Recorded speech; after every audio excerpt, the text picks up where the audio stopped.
ግብጽ በኢትዮጵያ ታሪክ ላይ በጣም ጥቁር ጠባሳ እየሰራች ያለች ሀገር ናት አሁን ወደፊትም ተቀጥላለች ማኒ የሚባል የጥንት ቴዎሎጂያን እና የታሪክ አዋቂ ምንድነው ያለው በአለም ላይ ካሉት አራት ትላልቅ ኤምፓየሮች አንደኛዋ ማናት ኢትዮጵያ ናት እጅና ጣጥፎ መቀመጥ አሁንም ያስፈልጋል ብሎ የሚያስቡ ሰዎችንም መለከታለው አንድ ሀገረ መንግስት አለ ጠንካራ ጦር ሊኖር አይችልም ጠንካራ ጦር ሲኖረው ደግሞ የራሱን ሰላም ብቻ ሳይሆን የሌሎቹን ሰላም ለማስከበር የሚችል ይሆናል ማለት ነው በተቀላለው ዓለም ላይ ያለ የመገናኛ ብዙሃን ግንዛቤ ኢትዮጵያ የባህር በሩ እንደሚያስፈልጋት ታሳቢ ያደረጉና በአሁኑ ጊዜ ባለው ኢሹ ጉዳይ በመንወያይበት ጊዜ መፍትሄ በመንሻበት ጊዜ ይሄን የጥንት ታሪክ በሚገባ ማገናዘብ ይኖርብናል ማለት ነው ኢትዮጵያ በዚህ ልክ በተወሰነ መጠን ገንፍሎ የሚወጣ አቅምና ኃይል ካልፈጠረች አስቸጋሪ ነው ጥንት ግብጽ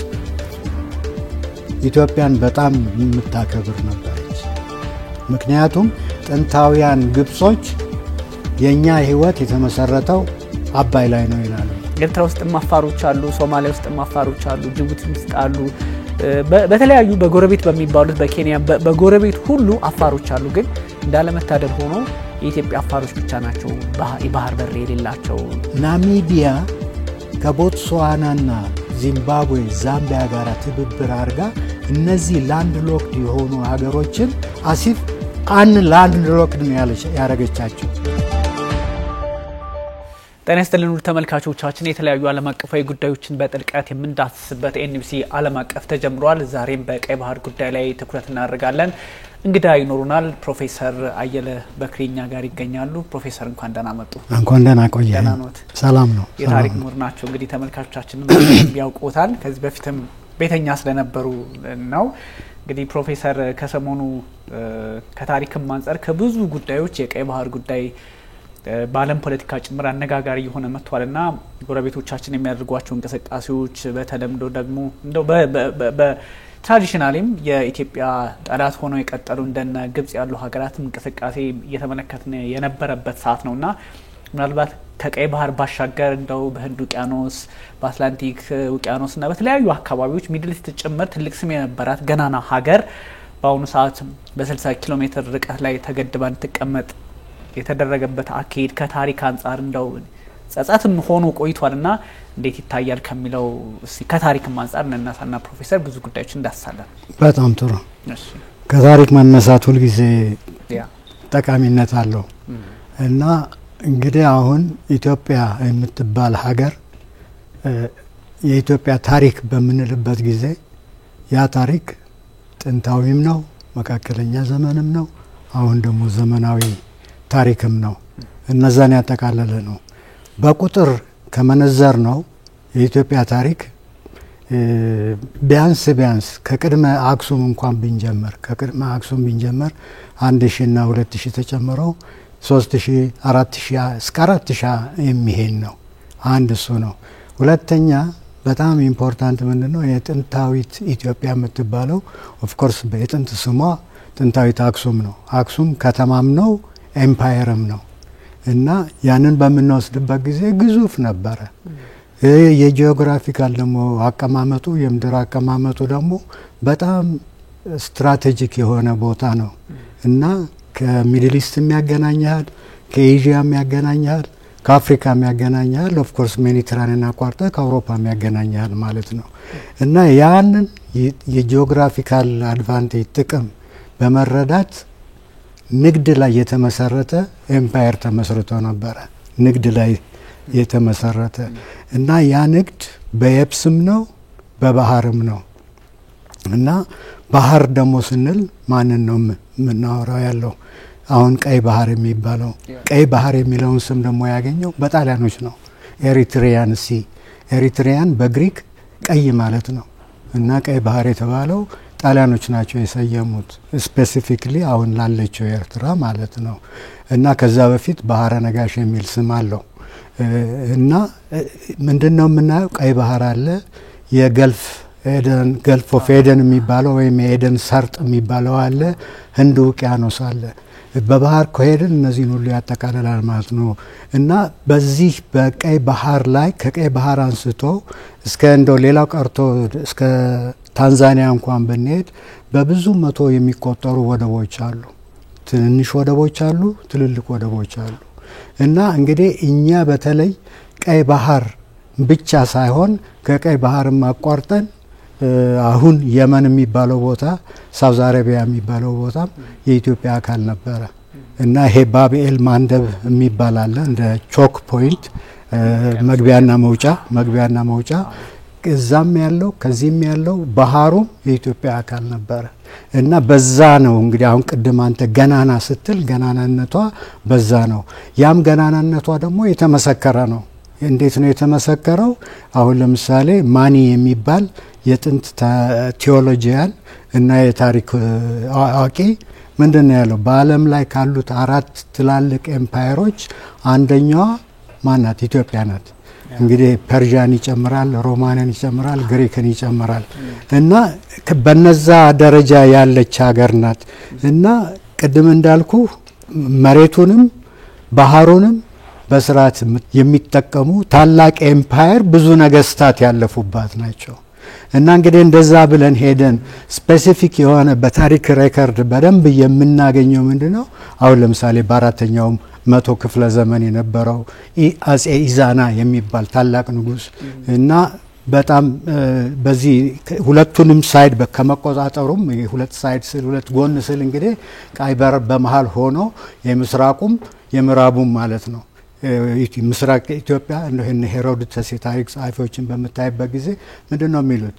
ምስራቅ ኢትዮጵያ እንደውም ህንድን ሁሉ ይጨምራል። ምስራቅ ኢትዮጵያ በዚህ በኩል ያለው አሁን ያለንበት ኢትዮጵያ ነው። ምዕራብ ኢትዮጵያ ነበር የሚባለው። እና ቅድም እንዳልኩ ከአራቱ ሀያላን ኤምፓየሮች አንዷ ነበረች አክሱም ተብሎ በአራተኛው መቶ ክፍለ ዘመን ነው የአክሱም የሚለው ቃል ወደ ኢትዮጵያ የተቀየረው። ይሄም ደግሞ በምን ምክንያት ነው?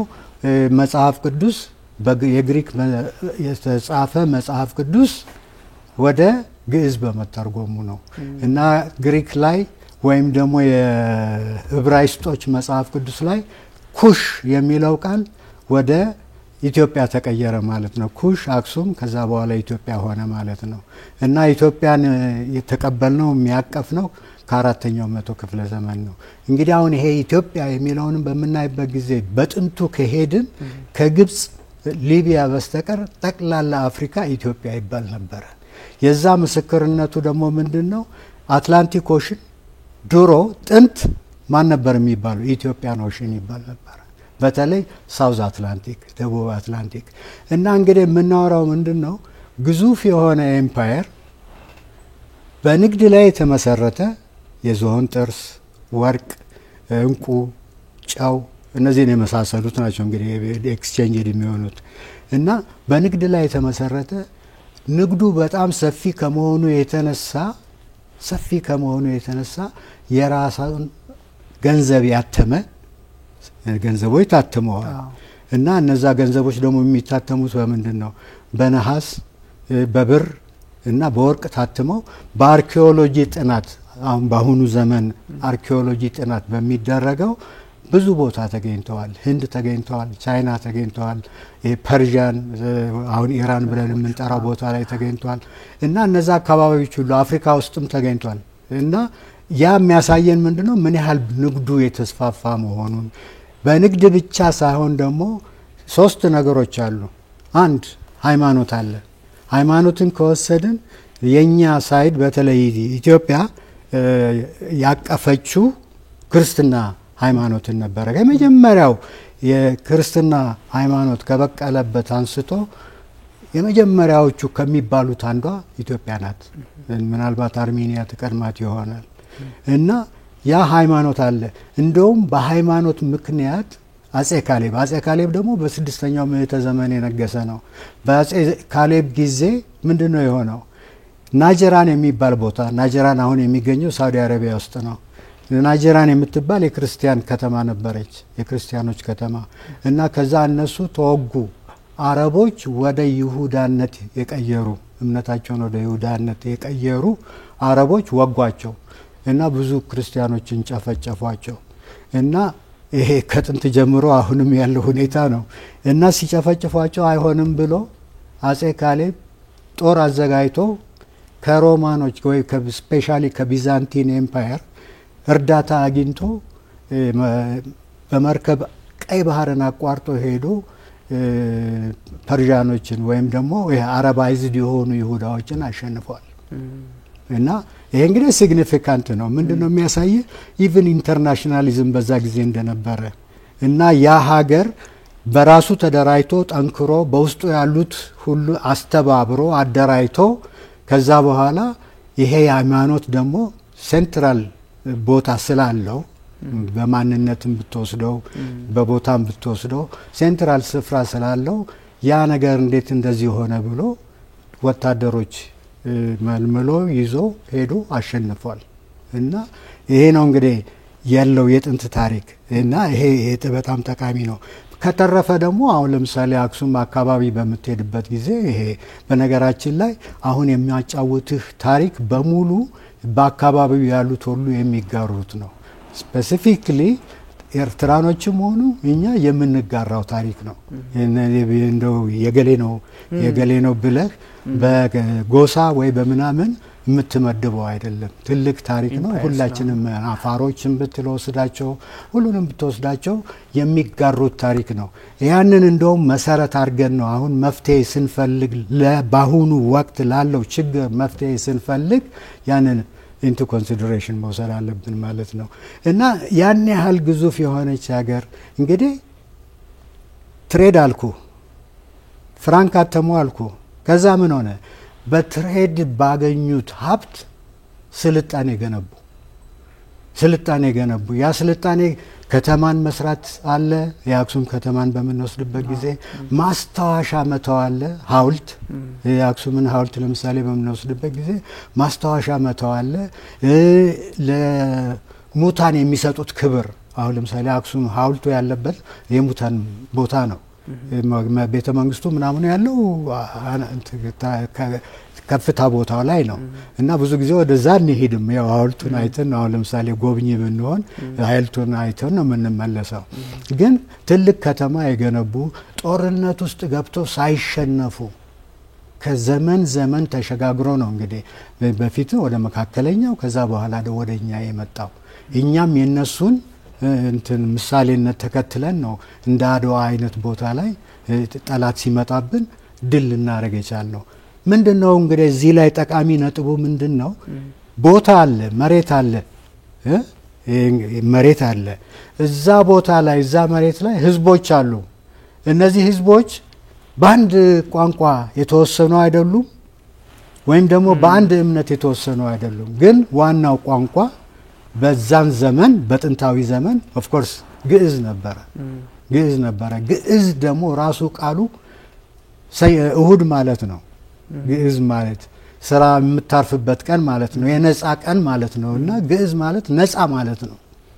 ነጻ የምትሆንበት እንደምታውቀው ፊደል ፈጥረዋል። እና ያ የፈጠሩት ፊደል ብዙ ጠባዮች አሉት። ከነዛ ጠባዮች አንዱ የቀን መቁጠሪያ ሆኖ ማገልገሉ ነው። ምክንያቱም ያ የተፈጠረው ፊደል 26 ኮለም አለው። እንትን ሀለ ሀመስ ብለህ ስትቆጥር 26 ነው። ወደዚህ ደግሞ ስንት ነው? 7 ነው። የድምጽ አይነቶቹ በቋንቋ ውስጥ ያሉት የድምጽ አይነቶች 7 ናቸው ማለት ነው። 26ን በ7 ስታባዛ የምታገኘው 182 ነው። ያ የአመቱ አጋማሽ ነው ማለት ነው። ያ በሁለት ሲባዛ 364 ቀን ይሰጣል። የጠቅላላ የአመቱ ቀናት ማለት ነው። እና ይሄንን ሌሎችም ፕሮፐርቲስ አሉ። ያጠቃለለ ሶፊስቲኬትድ የሆነ አልፋቤት ሳይሆን አሁን ኤቢሲዲ ምን የምንለው አልፋቤት ነው እና እሱን ሳይሆን ሲላቢክ የሆነ ድምጽ ላይ ያተኮረ ቀርጸው ካራክተር ፈጥረዋል። ይሄ ሁሉ የተደረገው በዛ ዘመን ነው፣ በአክሱማይት ዘመን ነው። እና ሌሎችም አቺቭመንቶች አሉ። ዋናው ነጥብ ምንድነው? ወደ ኋላ እየሄድን ነው ያለነው። ሁሉን ለምሳሌ አሁን ወደ ናጀራን ሲኬድ አንድ ጎሳ ብቻውን አልሄደም። ኢትዮጵያውያን ናቸው አንድ ላይ የሄዱት። ይሄ ኢትዮጵያ የምንለው ደግሞ ኢቭን ባሁኑ ጥናት፣ ባሁኑ ምርምር፣ ባሁኑ የደረስንበት ቢያንስ እስከ 85 ቋንቋዎች ወይም ደግሞ የቋንቋ ግሩፖች አሉ እና በጣም ምንድነው የሚባለው ብዝሃነት ዋናው እንትን መታወቂያው ብዝሃነት የሆነ ቦታ ነው። አሁን ለምሳሌ ጀርመን ፈረንሳይ ስትል ብዙ ጎሳ ተጨፍልቆ ነው በአንድ ብቻ የቀረው።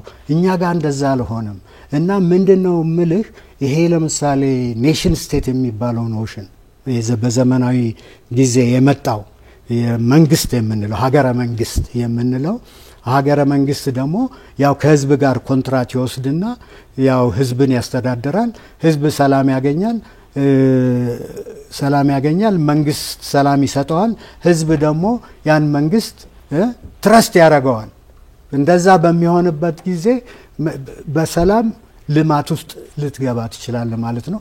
በጥንታዊ ኢትዮጵያ ጊዜ ልማት ውስጥ ገባ እና ይሄ ሐውልት ከአንዱን ድንጋይ እንትን ቀርጾ እንደዛ አይነት መስራት በዛ ጊዜ የለም ነበረ እና በርዝመቱም ደግሞ በአለም ላይ እንደሱ አይነት አሁን የአክሱም ሐውልትን የሚመስል የለም ነበረ እና እነዛን ሁሉ ስራዎች ስንሰራ በአሁኑ ጊዜ ሀገረ መንግስት ከሚለው አድቫንስድ እንደውም ያደረገ ስልጣኔ ነበር የነበረው።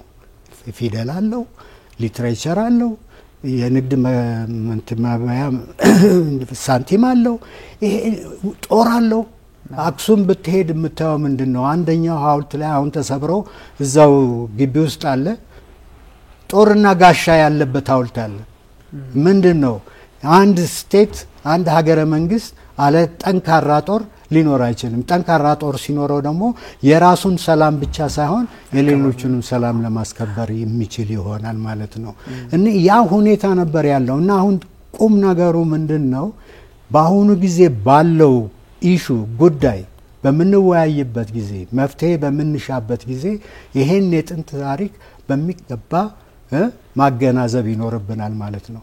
አገናዝበን በደንብ እውቀት ሲኖረን ይሄ ፋክት ቤዝድ የሆነ እውነት ላይ የተመሰረተ የሆነ እሱ በሚኖርበት ጊዜ ሌሎቹን መፍትሄ ለመፈለግ አስቸጋሪ አይሆንም ማለት ነው። በጣም ነው የማመሰግነው። ብዙ ጊዜ ይሄ ነው የሚጎለን እንደዚህ አይነት ጉዳዮችን ሰፋ አድርጎ ማየት።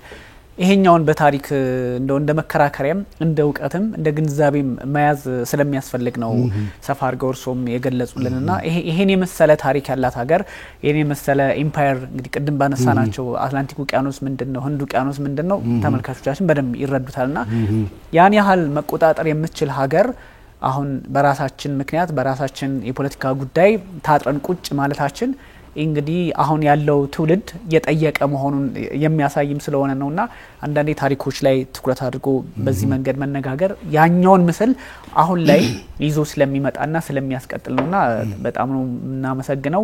እንደዚህ አይነት ጉዳዮች ባሉበት አጋጣሚ ትልቅ ኢምፓየር ያላት ሀገር ትልቅ ብዙ ባህሮችን እንግዲህ ከቀይ ባህር ባሻገር ቅድም ያነሳናቸውን መቆጣጠር የቻለች ሀገር በዛ ላይ ንግድን ለዓለም ስታሳልጥ የነበረች ሀገር አሁን ያለችበት ሁኔታ እሺ ለሰው የሚነገርም አይደለምና በዚህ ሁሉ ሂደት ውስጥ ለዘመናት ካፈጣጠራቸው ጀምሮ ኢትዮጵያን እንደው የደፈቁ ኢትዮጵያ እንዳትንቀሳቀስ በቀጠናው ላይ ያላት ሚና እንግዲህ ቅድም ባነሱ ምክንያቱም ኢትዮጵያ አሁን ወደ ቀይ ባህር ከገባች ይሄ ታሪክ ነው የሚመለሰው፣ ይሄ መስፋት ነው፣ ይሄ ተቀባይነት ነው የሚመለሰውና ይሄን እንዳታገኝ በማድረግ የሚታወቁ ኃይላት አለ። እንደው ምናልባት ግብጽ በኢትዮጵያ ታሪክ ላይ በጣም ጥቁር ጠባሳ እየሰራች ያለች ሀገር ናት። አሁን ወደፊትም ተቀጥላለች።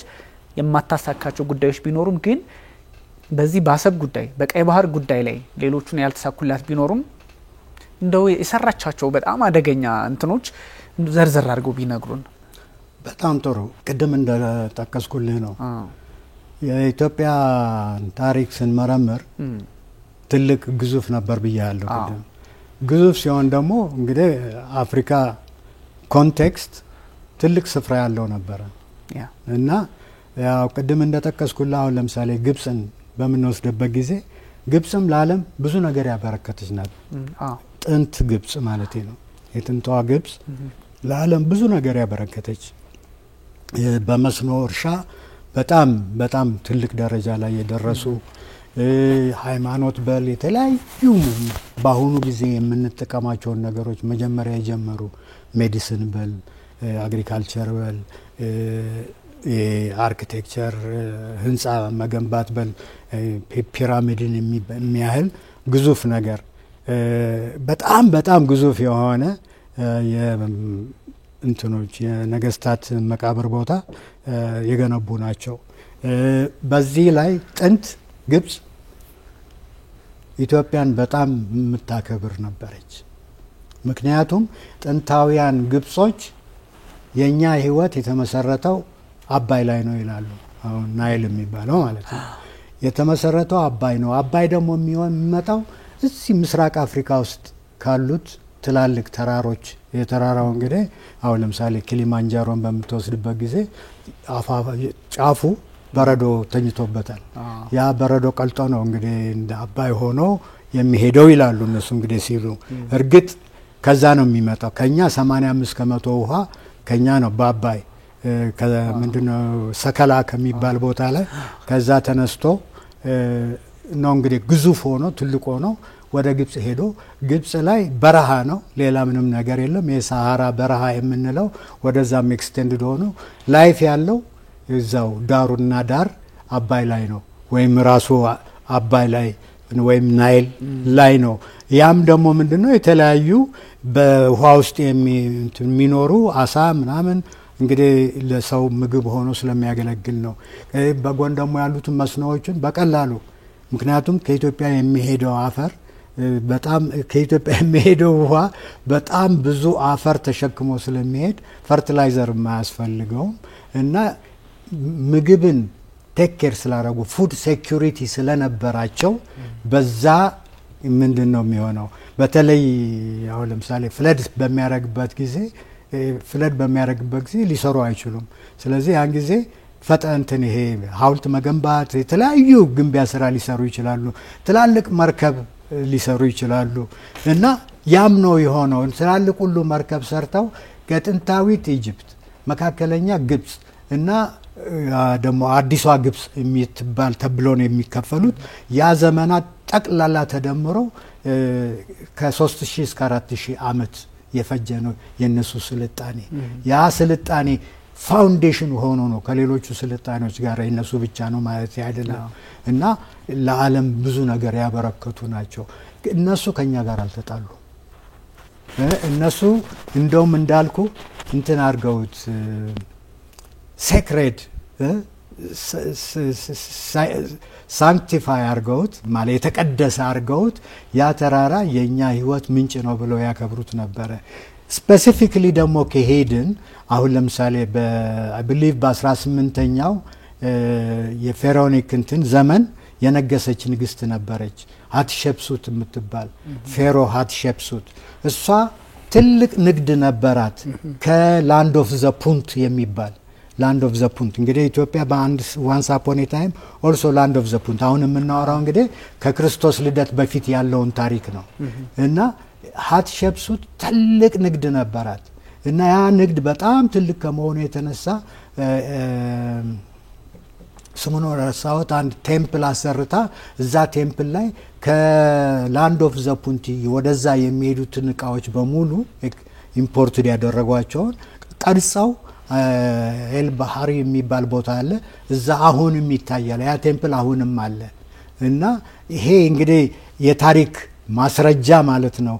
እዛ መጥተው ከኛ ጋር ንግድ ማካሄዳቸውን ዋናው ከንግዱ ቁሳቁስ ውስጥ ማን ነው ብትለኝ እጣን ነበረ።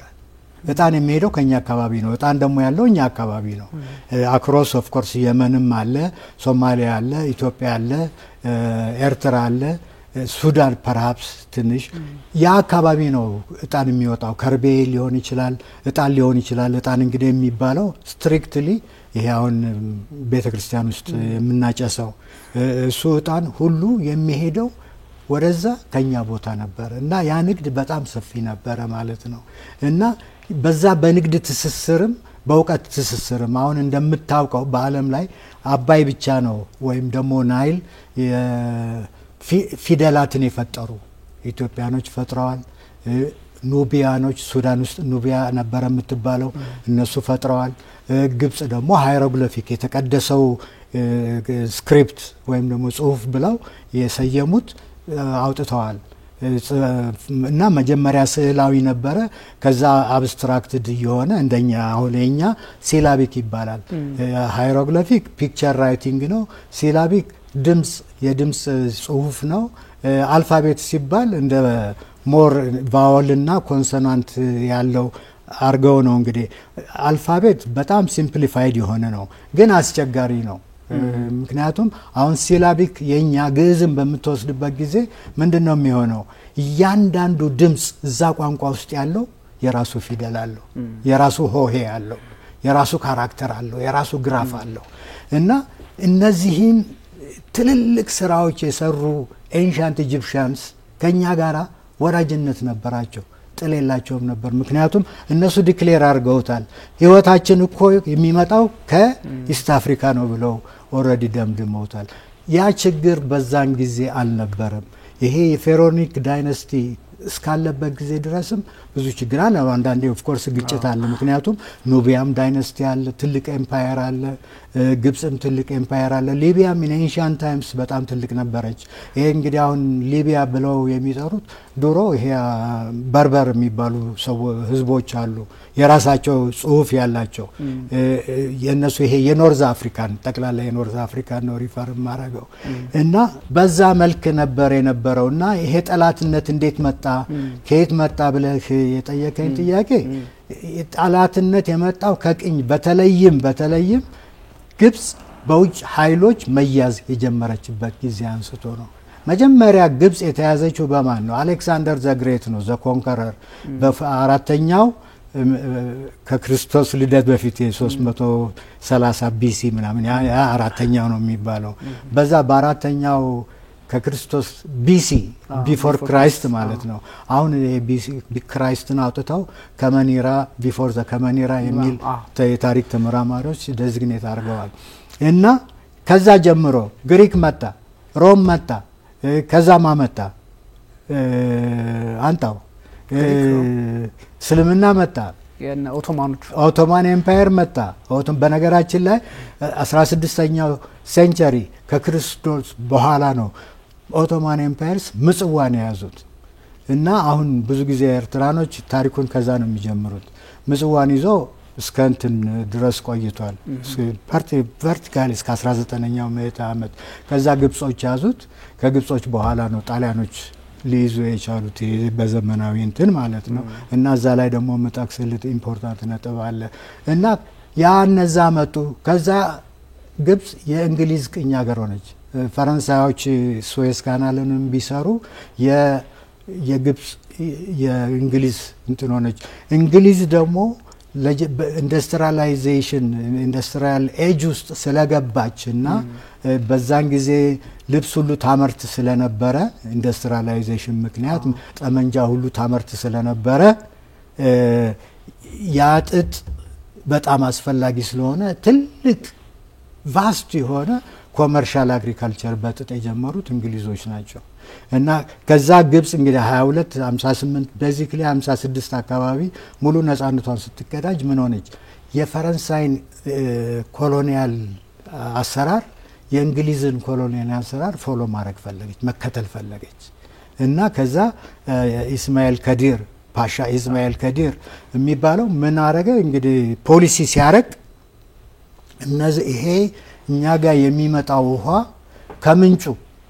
ከምንጩ አንድ ኢትዮጵያ ሁለተኛ ደግሞ ብሩንዲ ከብሩንዲ ነው የመጨረሻው ጫፉ የዋይት ናይል ከነሱ የሚመጣው በሙሉ መቆጣጠር አለብኝ ብሎ እንደ እንግሊዞች ጀምረው ነበር አሁን ለምሳሌ እንግሊዝን በመተወስድበት ጊዜ በዋይት ናይል ሰክሰስፉል ናት ከላይ እስከ ታች ተቆጣጥራለች ያው እነ ኡጋንዳ እነ ኬንያ እነ ታንዛኒያን በመተወስድ ከዛ ደግሞ ሱዳን በሱዳን አልፎ ነው ኢጂፕት ድረስ ያን በሙሉ ተቆጣጥረው ነበር አባይን ብሉ ናይል የሚባለውን አባይንም ለመቆጣጠር በተለይ እንትን ላይ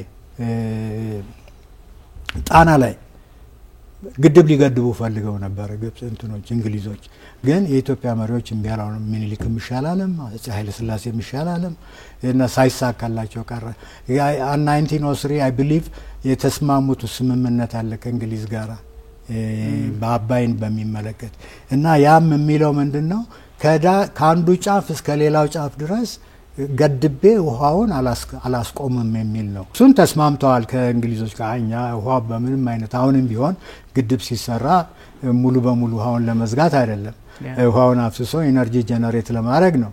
እና ብቻ ምን አለፋ ቅኝ አገዛዙ ነው በተለይ ዋናው መሰረት። ምክንያቱም ቅኝ አገዛዝን ኢሚቴት አደረጉ፣ ኮፒ አደረጉ ግብጾች።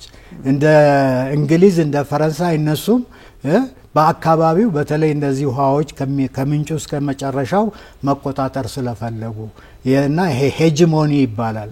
ሄጂሞኒክ የሆነ ፖሊሲ አውጥተው በዛ ምክንያት ነው ጉንደትም ሆነ ጉራ የሚባል ቦታ ከግብጾች ጋር ተዋግተናል እና ሁለቱንም ደግሞ አሸንፈናቸዋል፣ በሚገባ አሸንፈናቸዋል እና አልቻሉም ማለት ነው። ግን ከእንግሊዝ ጋር ተባብረው እንትን ሊሉ ሞክረው ነበር። ያው እንዳልኩ እኛን ግዛት መግባት እና ቅድም እንዳልከው እርግጥ ብዙ ዊክነስ አለን፣ ብዙ ድክመት አለን። ከጥንቱ ተምረን ራሳችንን በዓለም ላይ ሀያል ከሚባሉ ዘመናዊ ከሚባሉ ሀገሮች ጋራ እኩል ለማድረግ አልቻልንም። ይሄ አለ። ግን ነፃነታችንን አስከብረን በቅኝ አገዛዝ እንግዲህ በቅኝ አገዛዝ የወደቁ አሉ፣ እንደ ኤርትራ አይነት፣ እንደ ግብጽ፣ እንደ ጅቡቲ አይነት፣ እንደ ሶማሊያ አይነት ጎረቤቶቻችን ናቸው። ዋንስ አፖን ታይም ደግሞ መስመር የሌለበት በዚህም ሶማሊያ አለ፣ በዛም ሶማሊያ አለ፣ በዛ ትግራይ አለ፣ በዚህም ትግራይ አለ እና አፋር በዛ አፋር 4 ነው 5 ቦታ ነው አሁን የተከፋፈለው። ቅድም ሜንሽን ላደርግልህ የፈለኩት ምንድነው ብዙ ጊዜ አሁን ክርክር ስናነሳ ስለ ባህር ወደብና ስለ ባህር አክሰስ ምንድነው አሰብ እንላለን እና ትልቁ ነገር ቁም ነገሩ ግን ምንድነው ጂኦግራፊካሊ ስፒኪንግ ከሄድክ ይሄ ዳህላክ አርኪፔላጎ የዳህላክ ደሴቶች ያሉበት እነሱን ወስደህ ምጽዋን ስዋኪን ደግሞ የሚባል የባህር ወደብ አለ ሱዳን ውስጥ እሱን ወስደህ አሰብን ወስደህ ያ ሁሉ አፋር ትራያንግል ነው በጂኦግራፊ የሚባለው። ምክንያቱም በቃ ፕራይመሪሊ ያ አካባቢ በሙሉ የአፋሮች ነው እና ምጽዋንንም ይጨምራል። ምጽዋና አሰብ እኮ አሰብ አንድ ጁሴፒ ሳፔቶ የሚባል ጣሊያናዊ ነው መሬት ሽጡልኝ ብሎ በዛን ጊዜ አሰብ አካባቢ ብዙ ሱልጣኔቶች ነበሩ፣ የሙስሊም ሱልጣኔቶች ነበሩ እና ከነሱ አንደኛው ነው እንግዲህ የተወሰነ መሬት ለሚሽነሪ ለማስፋፋት ብሎ ገዛ። ከዛ በኋላ ባንድ ኩባንያ አማካይነት ለጣሊያን መንግስት ሸጠው እና ምጽዋን በመተወስድበት ጊዜ እንደ ሙዚንገር የሚባል አንድ ጀርመን እኮ ነበር በገዛ ፈቃዱ የራሱን አገረ ገዢ አርጎ ይገዛው የነበረው ከንትኖች በኋላ ማለት ነው። እንግዲህ ቅድም እንደተጣቀስ ነው ከአንታቸው ኦቶማን ከኦቶማን ከግብጽ በኋላ እና ቱ ዘ ኤክስቴንት እንግዲህ ይሄ ሰውዬ ሲገዛ ምንድነው ነው ልክ 1896 ጣሊያን በሶስት ቦታ ነበረ ወደ ኢትዮጵያ ሊገባ የፈለገው። አንደኛ በኤርትራ በኩል ነው ኦፍ ኮርስ፣ ሁለተኛ ቤት ነው በሶማሌ ደቡብ ማለት ነው፣ ሌላኛው ደግሞ በሱዳን አርጎ ሊገባ ፈልጎ ነበረ በአፋር ግዛትን አቋርጦ ሊገባ። ይሄንን ማወራው እንግዲህ በሁለት የአድዋ ጦርነት ማለት ነው። ይሄ ሙዚንገር የሚባለው እየመራቸው ጣሊያኖችን ወደ ውስጥ ገብተው ተዋግተው ከአፋሮች ጋር አፋሮች ደምስሰዋቸዋል። ሙዚንገርም ተገሏል። ሙዚንገር በነገራችን ባለቤቱ ከዛው አካባቢ ናት። ግን ምንድነው ቨልነራብል ይሄ ኮስት ላይኑ በጣም ተጋላጭነት ስላለው ኢቭን በግለሰቦች ቁጥጥር ስር የዋለበት ጊዜ አለ እና ደግሞ ማስታወስ ያለብህ ሁለት አይነት ነው እንግዲህ አሁን አንድ ወደብ ትላልቅ መርከቦችን ወስዶ አምጥቶ ሊያስተናግድ ይችላል። በሌላ በኩል ደግሞ በተለይ በባህር ላይ ህይወታቸውን የመሰረቱ ማለት አሳጥማጆች ከባህሩ ብዙ ልዩ ነገር ፈላጊዎች የራሳቸውን ስሞል እንትን ዶ የሚባል ከትልቅ እንጨት ውስጡ ተሰርስሮ እንደ መርከብ አርገው ከትንሽ ከቦታ ብዙ ዲስታንስ ያልሆነ ቦታ ላይ እየሄዱ ሊጠቀሙ የሚችሉት ምክንያቱም ኮስቱ በጣም ረሰፊ ነው። ከኤርትራ እንኳን አንስተህ እስከ ሶማሌ ጫፍ እንኳን ብትሄድ ከ2000 ኪሎ ሜትር በላይ ነው። አክቹአሊ ማይልስ ነው ወደ 3000 በጣም ረጅም ነው እና ሁሉንም ሊያስተናግድ የሚችል ነው። ሁሉንም ሊያስተናግድ የሚችል ነው እና እነዚህ አይነት ሁኔታዎች በነበረበት ጊዜ ነው እንግዲህ ግብጾች እኛን መጀመሪያ ሞከሩ። በተለይ ጉንደትና ጉራ ያልኩት እንትኖች ሁሉ ቀጥረው እነዚህ በአሜሪካን ሲቪል ዋር ጊዜ ኮንፌደሬት እና ፌዴሬሽን የሚባል ግሩፕ አለ፣ ዩኒቲ የሚባል ግሩፖች አሉ እና ኮንፌደሬቶች ተሸነፉ። የተሸነፉትን እንደ ሜርሲነሪ መልምሎ አስመጥቶ ነው ከዲፍ እስማኤል የላካቸው ወደዚህ እንዲዋጉ እና እንዴት አጼ ዮሐንስ እና ራስ አሉላ ጀግኖቹ ሁለቱም ቦታ ሊያሸንፏቸው ችለዋል። እና ያ ነው እንግዲህ የግብጽ ጠላትነት ከዛ ነው። ከዛ በኋላ ደግሞ ምን ሆነ? ግብጽ ራሷን በራሷ ማስተዳደር በጀመረችበት ጊዜ ይሄ ጎልድ ምልህ እንግዲህ ብራውን ጎልድ ነው የምንለው። ጥቁር ጎልድ ቡና ነው፣ ብራውን ጎልድ እንግዲህ አባይ ነው። እና ይሄ ብራውን ጎልድ የሚባለው ማንም ሳይሞግታቸው ጠለቅ ያለ ቻሌንጅ ሳይኖራቸው ተግዳሮት ሳይኖራቸው ግብጾች እንዳለ ኦልሞስት 100% ልትል ትችላለህ ተጠቃሚዎች ነበሩ። የዚህ ነው ተጠቃሚነታቸው ደግሞ ጥሟቸው ያ ስታተስኮ እንዳይናጋ ነው አፕ ቱ ዘ ታይም ይሄ የህዳሴ ግድብ እስከሚገደብ ድረስ ያ ሁኔታ ነበር የሰፈነው። ዋይት ናይልን ተቆጣጥረዋል። ወይም ደግሞ ዋይት ናይል ላይ የተሰሩት ግድቦች ዞሮ ዞሮ ግብጽን የሚጠቅም አይነት ሆኖ ነው የተሰራው። ግብጾች እኮ ብዙ ታግለው ነበር። አባይን እንትን ህዳሴን እኛን ገባላችሁ እኮ ብለው ነበር። አሁን ለምሳሌ 5 ግድብ ገድበዋል ሱዳን ውስጥ። ግን እነዛ አገዳደባቸው በጣም ሳይንቲፊክ ወይም ደግሞ በጣም ፕሮፐር ስላልሆነ ትክክል ስላልሆነ ምን ሆኖ በደለል ተሞልቶ ውሃው ቀጥታ እንዳለ ወደ ግብጽ ነው የሚሄደው። አሁን እና ለዚህ ነው አሁንም ኢንሲስት ያደርጋሉ ሌሎቹ የምትገድቧቸውን ግድቦች እኛን ገድብላችሁ የሚል። እኛ አሁን የግድብ አገዳደብ ኖሌጅ ስላለን በቂ ኖሌጅ ስላለን እኛ ደግሞ ለኛ ናሽናል ኢንተረስት ሊሰሩ ይችላሉ የምንላቸውን አስቀጥረን ልናሰራ ስለምንችል እንደ ሳሊኒ አይነት እንትን ኮንስትራክሽን ካምፓኒ እና በራሳችን እንትን ማለት አለበት። ከዛ ነው እንግዲህ ጠላትነቱ ምንድነው? እኛ ስንዳከም፣ እኛ እርስ በርሳችን ስንባላ፣ እርስ በርሳችን ስንጨፋጨፍ ምክንያቱም ግጭት ኖ ማተር ዋት ጦርነት አጥፊ ነው እና ያ ሁኔታ ስላለና በዛ ሁኔታ ነው እንግዲህ ቅድም እንዳልኩ እንዴት ያድዋ ድል በሌሎች መስኮች ሊተረጎም አልቻለም፣ በሌሎች መስኮች ሊታይ አልቻለም በመትልበት ጊዜ ሁሉ ጊዜ ፔቲ በሆኑ ነገሮች እርስ በርሳችን እየተፋጨን ስላለ ነው። እነዚህ ነገሮች አሁን ይሄ አዲስ ዓለም ስርዓት ግንባታ በሚባለው ሂደት ሀያላኑ አቅማቸውን እያሰባሰቡ ይገኛሉ። በዚህ ሰዓት ደግሞ ስትራቴጂካዊ ቀጠና ላይ ሆነን እንግዲህ ከታሪክም ካለው ሁኔታም አሁን ባለው የዓለም ፖለቲካም መንገዱንም ስርዓቱንም ለሚመለከት ሰው እንደዚህ አይነት ስልታዊ ቦታ ላይ ስትራቴጂካዊ ቦታ ላይ የተቀመጠች ቁልፍ ሀገር በኢኮኖሚውም በህዝብ ቁጥሩም በታማኝነቱም ሰላምን በማምጣት በዓለም ላይ ያላት ሚና የሚታወቅ ነውና ይሄኛውን አካሄድ ላለፉት ዘመናት የቀጠለች አገር በተወሰኑ እንግዲህ 35 ዓመታት አካባቢ ላይ ተቆልፋ ቁጭ ብላለችና እጅና ጣጥፎ መቀመጥ አሁንም ያስፈልጋል ብሎ የሚያስቡ ሰዎችንም መለከታለውና እንደዚህ አይነት እንግዲህ ለነ ግብጽ ለመሰሉ ኃይላት እድል የመስጠት ጉዳዮች መለከታለውና እጃችን አጣጥፈን መቀመጥ ነበረብን ወይ? እጃችንን አጣጥፈን አልተቀመጥንም። ከዚህ በፊት እንደው ያሉት አመታት እጃችንን አጣጥፈን አልተቀመጥንም። ጥረት እያደረግን ነው እና ባለፉት በተለይ ከአንድ አመት ጀምሮ ግንዛቤው እየጨመረ እየሄደ ትልቅ እንቅስቃሴ አለ። ያንን እንቅስቃሴ ደግሞ የዓለም ህዝብ ዓለም አቀፍ እውቅና እንዲኖረው በማሰብ ትልቅ እንቅስቃሴ እየተደረገ ነው ያለው እና ያ ነገር ደግሞ እንደሚሳካ እኔ በኩሌ ጥርጥር የለኝም። ግን ቁም ነገሩ ምንድነው?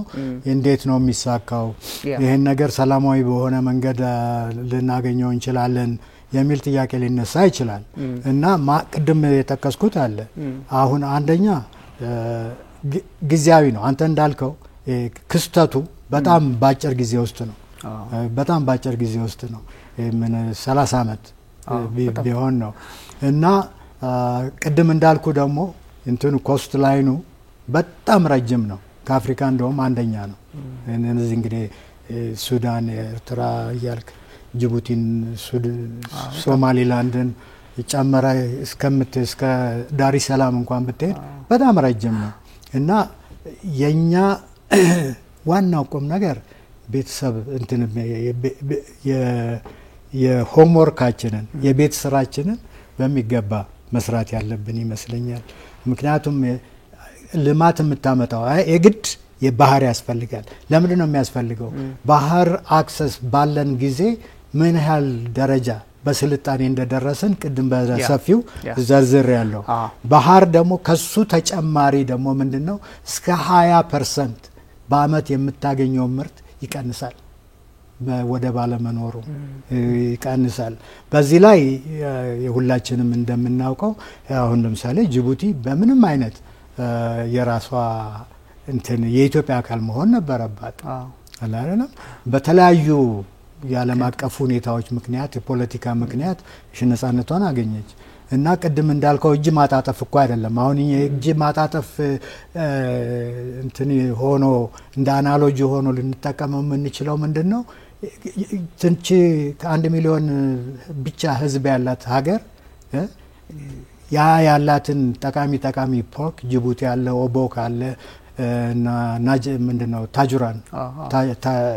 ታጁራን አለ እና እነዚህን ወደቦች ለውጭ ኩባንያዎች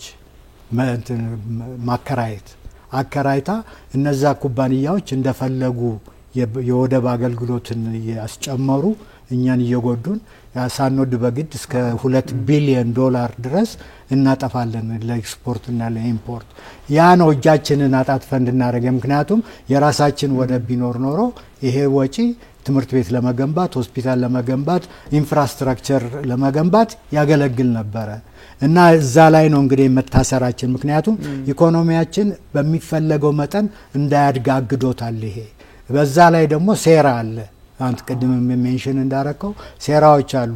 ግብጽ ሁሉ ጊዜ የምትፈልገው እኛ ዳሃ ሆነን አንድ ወዳጅ ያሉ ግብጽ ብዙ አመት የኖሩ ሲያጫውቱኝ ኤኒ ታይም ኒውስ ሲያረጉ የዛን የኒውስ አባሪ አርገው የሚያስቀምጡት ምንድነው የ77ቱን ድርቅ በዛ ጊዜ የተነሱትን ፎቶግራፎች ሁሉ ጊዜ ያሳያሉ አሉ እና እቺ እንግዲህ አሁን እንግዲህ you ኢማጂን ምን ያህል ለግብጾች ሰርፕራይዝ እንደሆነ የህዳሴ ግድብ ማለቁ። ምክንያቱም ምንም ካልኩሌሽን ምክንያቱም እነሱ ስትራቴጂክ የሆኑትን ነገሮች ሁሉ ይቆጣጠሩ ነበር ወይም ደግሞ ሎቢ አርገው እንዳይሳኩ ያረጉ ነበር። ለምሳሌ ብድር መፈለግና ማግኘት ከባድ ነበረ።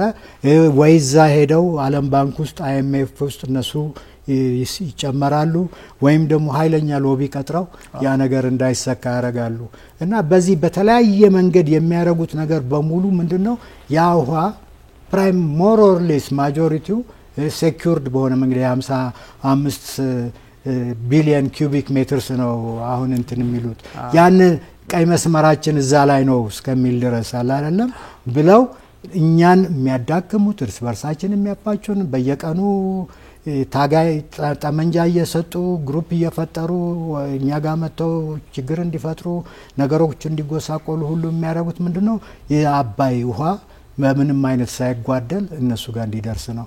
ማይንድ ዩ ዚስ አር ዘ ፒፕል አሁን እኛን ትልቅ አርጊው እንትን የሚያረጉት እኛን ጋር ከኛ ጋር ምንድነው ዩኒላተራል በተነጠላ እኛን ሳያማክሩን ህዳሴ ግድብን ሰሩ ነው የሚሉት። በተነጠላ እኛን ሳያማክሩን የውሃው ምንጭ ሆነውን ዋና ውሃ ምንጭ ሆነውን ኢትዮጵያን ሳያማክሩ አስዋን ግድብን ሰርተዋል። ይሄ አስዋን ግድብ 160 ቢሊዮን ኩቢክ ሜትርስ ኦፍ ውሃ ነው የሚይዘው። ድርቅ ቢምንትን ውሃው እንኳን ቢቆም ለ10 አመት ውሃ ችግር አይኖርባቸው ገባ። በዚህ ላይ ይሄ በቀደም ትራምፕ ሄደው የተሰበሰቡበት አርማ ሼክ ነው ምናምን የሚባል ቦታን በመተወስድበት ጊዜ ማት ሪዞርት ነው የፈጠሩት። በዚህ ውሃ ለኢሪጌሽን ይጠቀማሉ፣ ለናቪጌሽን ይጠቀማሉ፣ ትራንስፖርቴሽን ለቱሪዝም ይጠቀሙበታል፣ ለመብራት ይጠቀሙበታል። ለዚህ ሁሉ ሲያረጉ 5 ሳንቲም ለኢትዮጵያ አይከፍሉም። 5 ሳንቲም እንደውም እነሱ ቅድም እንዳልኩ እንደ ጥንት ግብጾች ኢትዮጵያ ማመስገን ነበረባቸው። ኢትዮጵያ በጣም ለህይወታቸው ቦታ ስለሆነች ያ ውሃ ሳይቋረጥ ወደ እነሱ የሚፈስበትን መንገድ ማገዝ ነበረባቸው። ግን ይሄ ነው እንግዲህ የዓለም ሁኔታ እንደዚህ ነው አይደለም። እነዚህ ሰዎች ጠላት ሊሆኑ የቻሉት ምንድነው አንድ ሲስተማቸው በተለይ ነፃነታቸውን ካገኙ በኋላ የመጀመሪያው ንጉስ ቶሎ ነው የተገለበጠው ከዛ በኋላ ጀነራሎች ናቸው ግብጽን ያስተዳድሩ የነበሩት እነዚህ ጀነራሎች ደግሞ የራሳቸውን ሰልፍ ኢንተረስት በደንብ ቢልድ አድርገው ከዛ ስታተስ ኮ መነቃነቅ አይፈልጉም ስለዚህ ሁሉ ጊዜ ክራይሲስ መፍጠር አለባቸው እና ኢትዮጵያን እንደ ጠላት ይሄ እንግዲህ ኔጌቲቭ ሌጂቲመሲ ይባላል አሉታዊ በሆነ መንገድ ያንን እንትን ሸፕስ ታረጋው ህዝቡ ማንተ ጋር ሆኖ ያን ሰው እንዲጠላ ያረጋል አንዳንድ አካባቢኛ ጋር ምናየው ሁኔታ ነው እና በዛ ነው እንግዲህ ያልኩ ግብጽ ሞር ውሃ ልታገኝ የምትችለው ውሃዋ ሴኩር አሁን ዋተር ሴኩሪቲ ብለው ፖለቲሳይዝ ሊያረጉ ይፈልጋሉ ውሃውን ያባይ እና ግብጽ አክቹአሊ አንድ በቂ መብራት ሞር ኤሌክትሪሲቲ ካኛ ሊሄድላት ይችላል ሁለት ከኛ ጋር ተባብረው ከሰሩና አይደለም ደለል ከተቀነሰ ሞር ውሃ ሊያገኙ ይችላሉ ሶስት ብዙ ኤክስፒሪየንስ ስላላቸው ይሄ ስለ ውሃ ብዙ ኤክስፒሪየንስ ስላላቸው ብዙ ኢንስቲትዩት ስላላቸው ትልቁ ዩኒቨርሲቲያቸው የሚያስተምረው ስለሆነ የነሱ ዕውቀት ከኛ ጋር ተደባልቆ ሁለታችንም አሸናፊ ሁኔታዎች ላይ ልንቀመጥ እንችላለን ግብጽን የሚጠቅማት ከኢትዮጵያ ጋር ተባብራ መስራት ነው እንጂ ይሄ ኤርትራ ሶማሌ ምናምን እየዞሩ አይደለም በማይሆን ምክንያቱም ታሪክ የሚያስተምረን እነሱ ምን ጊዜም ለነሱ ማናንስ መሆናችን ነው ታሪክ የሚያስተምረን እና ያንን ሸርትተው ከኛ ጋር ቢሰሩ ሁለታችንም እንጠቀማለን አካባቢውም ሰላም ከሰፈነ ወደ ልማት ውስጥ ሊሰማራ ይችላል ማለት ነው እና እኔ ሆፕ ይሄንን በቃ ከእንግዲህ የማይሰራ አፕሮች ትተው ከኛ ጋር ተባብረው ቢሰሩ እኛም እንጠቀማለን እነሱም ሊጠቀሙ ይችላሉ ማለት የታሪክም የፖለቲካም የኢኮኖሚ ትስስርም ያስፈልግ ነበር ግን የነ አብደል ፈታህ አልሲሲ መንግስት ይሄኛውን አይፈልገውም እርሱም እንዳነሱት በስልጣን ላይ ለመቆየትም የኢትዮጵያ ስም በዚህ ምስል ማስቀመጥ ነው ከዚህ በፊትም አንድ እንግዳ ፕሮፌሰር ጋብዤ ነበርና ሲያነሱልኝ የነበረው እርሱ እንዳሉት የኢትዮጵያ የተጉሳቆሉ ምስሎችን ማሳየት ነው ዲፕሎማሲያቸውን የሚያረጉት ብዙ ጊዜና ያን ምስል የመቀየር እንግዲህ ግዴታም ነው ያለባቸው ኢትዮጵያና ከዛ አንፃርም የእርሱም ስራ በአብዛኛው እንደዚህ አይነት ነገር ይንጸባረቅበታልና በጣም ጥሩ እንትን ነው ያለው ምናልባት እንግዲህ ግብጽና ሳውዲ አረቢያ በዋናነት ግብጽ እንትን የምትለው በርግጥ እና ሳውዲ አረቢያ በኩል መገናኛ ብዙሃን እየተመለከትኩ ነበር በጠቅላላው ዓለም ላይ ያለ የመገናኛ ብዙሃን ግንዛቤ ኢትዮጵያ የባህር በሩ እንደሚያስፈልጋት ታሳቢ ያደረጉ ናቸው ዘገባዎች ሁሉ ስለዚህ ኢትዮጵያ ኮዟ ልክ መሆኑን የሚጠቁሙ እንደሆነ ምንም ሳይታለም የተፈታ ነውና ጥያቄ የሚያነሱም አይደሉም እንደው እንደ ኢኮኖሚስት ያሉት ያወጡት መረጃ ከኢኮኖሚም አንፃር ከፖለቲካም አንፃር ኢትዮጵያ አሸናፊ መሆኗን እድል በርካታ ዝርዝር ያሉ ጉዳዮችን አውጥተው አይቼ ነበርና ሜቢ ይሄኛው ሬድ ሲ ፎረም የሚባለው ያስቂኙ ጥምረት ምናቃቸው ነገራት እነ ሲሲ ራሳው ኤርትራ እነ ሱዳን እና አልቡርሃን አቋማቸው ስለሚታወቅ እነ ጅቡቲ እነ የመን እነ ሶማሊያ እንደዚህ ዮርዳኖስ አካባቢ ያሉ ሀገራትን በዚህ ፎረም ውስጥ ካካተቱ በኋላ ሁሉም የኛ ጎረቤቶች ናቸው የመንን ጨምሮ ምንም እንኳን በሆነች አጥር ቢይዙንም ብቻ መታየት የምንችል ሀገራት ናቸው ጥግ ለጥግ ሆነን በዚህ ውስጥ የሌሉ ሀገራት በዋነኝነት ኢትዮጵያናት ካክሰሱ ሙጭ ስላደረጓት የነግብጽ ሴራ እንደነበረበት ይታወቃል ኢትዮጵያ አለች በሌላ በኩል ደግሞ እንደና አረብ ኤምሬቶች አሉ ኃይላት በዚህ ጉዳይ ላይ አልተሳተፉበትም እና እስራኤልም የሉበትምና የተወሰነ የአሊያንስ ለውጥ እንዳለ የሚያስመለክቱ ጉዳዮችን እንመለከታለውና በደንብ ቀደም እንዳነሱት እርሶ የግብጽ ሁሌም ስራው አይሆኗል እንግዲህ እርሶ እንደነገሩ ደግሞ በተለይ የቅኝ ግዛት ሐሳቡ ያኛውን ሌጂቲሜት እንትን የማስቀጠል ሰክሰሽን ነገር አለውና ከዛ አንፃር ምን ይታያል የሚለውን እንደዚሁም ደግሞ በጣም የገልፍ ሀገራት እንደነ ካታር ያሉት እንደነ አረብ ኤምሬቶች በዲፒ ወርልድ አማካይነት ሶማሊላንድ ላይ የሚሰሩትን ወደ የሚያውቁት ነው እነ ቻይና ሮድ ኤንድ ቤልት ኢኒሺዬቲቭን ይዘው አፍሪካ ቀንድን ያስተሳሰሩ ነው ጅቡቲን ጨምሮ በጣም ብዙ ስራ እየሰሩ ነው የጸጥታው ምክር ቤት አባላት ሁሉም ኤክሰፕት ራሽያ ሁሉም አላቸው የጦር ቤዝ በጣም ቀጠናው አስፈላጊ የሆነ መጥቷል እና የህንድ ውቅያኖስን ይዞ ቀይ ባህር ላይ እጅግ ወሳኝ የዓለም አዲስ የዓለም ስርዓት መገንባት ካስፈለገ እዚህ ላይም ስራ ያስፈልጋልና ኢትዮጵያም በዚህ ልክ በተወሰነ መጠን ገንፍሎ የሚወጣ አቅምና ኃይል ካልፈጠረች አስቸጋሪ ነው። እነ ግብጽም እነ ካይሮም ያን ምስል እያሳዩ የሚቀጥሉበትን እድል የመፍጠር ነውና የቀይ ባህር ለዓለም ፖለቲካ ያለውን ስትራቴጂክነት ከኢትዮጵያ ከኛ ጥቅም አንጻር ከግብጾች ስጋትም አንጻር ቢያነሱልን ዋናው ነጥብ መሰለ ዲፕሎማሲውን በመናይበት ጊዜ አሁን ለምሳሌ ለምንድነው የቀይ ባህር ፎረም የተመሰረተው በምትልበት ጊዜ የቀይ ባህር ፎረም የተመሰረተው ፕራይመሪሊ የግብጽን ጥቅም ለማስጠበቅ ነው። የግብጽ ጥቅም ደግሞ ዋናው ናይል ነው ወይም አባይ ነው እና ያንን ለማስጠበቅ ነው። ናሽናል ኢንተረስት የግብጽን ፕራይመሪሊ አሁን ቅድም ያልኩት ነጥብ አለ።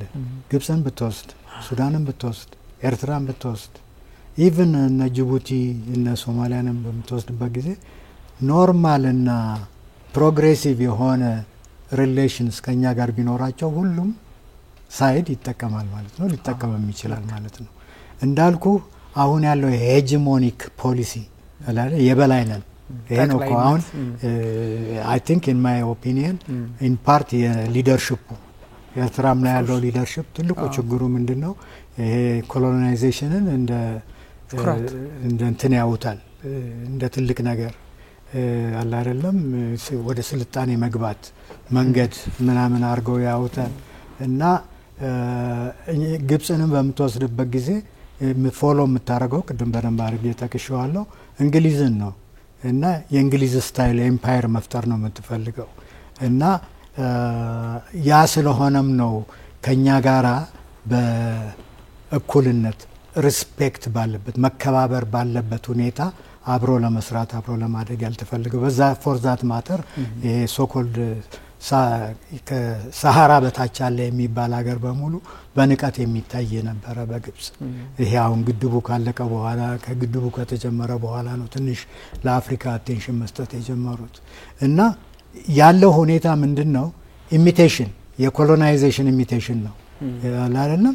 የኮሎናይዜሽን ኢሚቴሽን ስላለ እና እንግዲህ እኛ ደግሞ ትልቁ የታሪካችን እንትን በቃ ሁሉ ጊዜ አይምሯችን ውስጥ የሚኖረው ምንድነው? በቅኝ ግዛት አለ መገዛት ነው እና ያ የሰጠን እንትን አለ ክብር አለ እና እንግዲህ ይሄ መዛባቱ የመጣው ምንድነው? የአስተሳሰብ ድክመት የአቅጣጫ ድክመት የዲፕሎማሲ ድክመት ነው እንጂ አሁን እኛ እርስ በርሳችን ምንም የሚያጣላን ነገር የለም። ሌሎች ቦታዎች እኮ አሉ። እኔ አሁን በሰቀደም ላንድ ሎክድ ሆና መኖር ትችላለች ብሎ አንድ ኤርትራዊ ኮሜንት ሲያደርግ የሰጠው ኤግዛምፕል የቦትስዋናን ነው። ቦትስዋና ላንድ ሎክድ ናት የት በጣም ሰክሰስፉል የሆነች በኢኮኖሚም በሁሉም ሰክሰስፉል የሆነች ሀገር ናት ብሎ ኤግዛምፕል ሰጠ እና የሚገርም ነገር ምንድነው? ቦትስዋና ተጠቃሚ ወደብን በሚመለከት ላንድ ሎክድ ናት፣ ግን ናሚቢያ የምትባል ፕሮግሬሲቭ ሀገር አለች። ቦትስዋና፣ ዚምባብዌ፣ ዛምቢያ እነዚህ ወደብ የሌላቸው አብራ ከነሱ ጋር ሆና ዋልቪስ ቤይ የሚባል አለ በእንትኖች ቁጥጥር ስር የነበረ በዋይት ሳውዝ አፍሪካንስ ቁጥጥር ስር የነበረ ዋይት ሳልቪስ ቤይን አንድ ላይ አለሙት እና ሁሉም ተጠቃሚ እንዲሆኑ ተደርጎ ከባህር ወደ ከሷ የሚመጣው ውሃ ዘወር ላንድ ሎክድ ናቸው፣ ግን ላንድ ሎክድ እንዳልሆኑ ያ የናሚቢያን ፖርት ሁሉም በኩልነት ነው የሚጠቀሙት አላለም። እርግጥ ካናል ቢልድ ማድረግ አለባቸው አላለም እንደዛ እና ምንድነው ትብብሩን ነው ብዙ ቦታ ነው አሁን አይቻለው ዓለም ላይ በተቻላቸው መጠን ለመተባበር ለመተጋገዝ ነው እንጂ የሚፈለገው አንዱ ልክ እንደ በርሊን ዎል ወይም ደግሞ እንደ ቻይና ኦፍ ኮርስ የቻይና ዎል አሁን ማንንም እንትን አይልም እንደውም የቱሪስት መሳቢያ ነው። ግን ግድብ እንደ ግድግዳ እንደ ምንድነው ክልል እኔ ክልልን አልወደውም ኔጌቲቭ ወርድ ነው በኔጌቲቭ ነው ከለለ ስትል ለየህ ማለት ነው እና ትክክለኛ ቋንቋ አይደለም ታማርኛ አይደለም እና ትብብር ነው የአድሚኒስትሬቲቭ ላይን ነው እንጂ እንትን ላይን አይደለም አሁን እነዚህ ሰዎች አፋር ገቡ ጦር ገባ አፋር ይላል ከትግራይ ኢትዮጵያ ገቡ ይባላል አይደለም እንደዛ የዘቀተ ደረጃ ላይ ደርሷል ያስተሳሰባችን ያስተዳደር እና ኤኒዌይ ናሚቢያ ከቦትስዋናና ዚምባብዌ ዛምቢያ ጋር ትብብር አድርጋ እነዚህ ላንድ ሎክድ የሆኑ ሀገሮችን አሲፍ አን ላንድ ሎክድ ነው ያረገቻቸው በአን ላንድ ሎ ዩኤን አለ አይደለም ከፊቱ አርገ በቃ ቢኖርም እንደማይኖር ሆኖ የወደብ ሰርቪሱ ይህን ያህል ሳይጎዳቸው ሁሉም ተጠቃሚ ሆኖ ያሉት ሁኔታ ላይ ነው አሁን መጽሐፍ ገለጥ አድርገን ብናይ የምናገኘው እና ኮንጎ ብራዛቪል እና ኮንጎ ኪንሻሳንም ብታይ ዘሴም ሁኔታ ነው ያለው አይደለም እና እንደዛ አይነት አሁን በቅርብ ሞሮኮ ደግሞ ያደረገችው ኤግዛምፕል አለ ለዛ ለነ ቡርኪና ፋሶ ለነ ናይጀር ለነ ማሊ አላንም በኖርዝ በኩል የሚወጡበትን መንገድ አብረን እንፈልግ የሚል that is what is expected በእኛም አካባቢ እንደዛ መሆን አለበት አሁን ለምሳሌ ሶማሊላንድ ላይ የ12 ነው የ20 ኪሎ ሜትር ቦታ ወደብና የናቫል ቤዝ ስምምነት ላይ ተደርሶ በኋላ ሶቨሬንቲ ኢሹ የምን ኢሹ መጣ እንደውም ትንሽ እንትን ሰጣቸው መንገድ ሰጣቸው ለጠላቶቻችን እሪያሉ አይደለም ግን ምንድነው ኢትዮጵያ ያንን ነድፋ ከሶማሊላንድ ጋር ስምምነት በመትገባበት ጊዜ ኢትዮጵያ በአካባቢ በሙሉ እንደነገ ምክንያቱም ያ ታሪክ የለንም እኛ ይሄ መስፋፋት ታሪክ እርግጥ within ኢትዮጵያ አይደለም የኢትዮጵያ ነው የሚባለውን ነገስታት እንትን ብለዋል አስከብረዋል ይሄ ያለ ነው ሌሎችም ደግሞ የኛ ግዛት ወደፊት ይቀጥላል ብለው ከሳውዝ ወደ ኖርዝ የመጡ አሉ እና ብቻ ያ ሁኔታ በአንድ ሀገር ውስጥ እንደዛ አይነት እንትኖች ሾዎች ሊኖሩ ይችላሉ አምኖት ዲናይ ማረጊያ አይደለም ግን ወደብን በሚመለከት ማንም ሀገር ወደብ መከልከል የለበትም ኦፍ ኮርስ ኢንተርናሽናል ኮንቬንሽን አለ ኢንተርናሽናል ኮንቬንሽን ኖ ማተር ዋት አክሰስ መኖር አለበት የሚል ህግ አለ ግን ምንድነው ያ አክሰሱ የሚሰጥህ አለ አይደለም አንተ ኮምፎርታብል በሆንክበት መንገድ ነው ወይስ